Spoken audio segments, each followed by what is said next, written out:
زما والده صاحب الله دې وبخي چې کله وفات کېده په زه برایم بس د شهودو منو چې ورلم بیا خو وفات وره یقین په خدای او کما خویندو ته مې وی چې تکلیف شو وی مونږ ته وی چې ورګه هغې ته اواز کړو وی واړه د خوبه مو بس الله واړه د خوبه مو بس مور ته بیا دا بچي واړی پلار ته د بچي واړی واړه وته که د بچو خاوندان مې واړه وته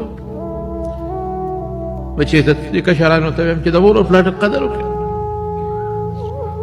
ډېر خیال یې وساتئ قرآن وایي زه نه وایم ولا تقل لهما اف ولا تنهرهما اف هم ورته مه وایه رټی هم وقل لهما قولا کریما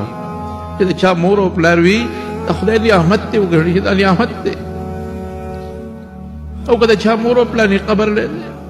دعا ورته کوه ذکر کوئ دعا ورته بخیر تلاوت کوئ ورته بخیر صدقه کوئ ورته بخیر مور او پلار مه خفه کوئ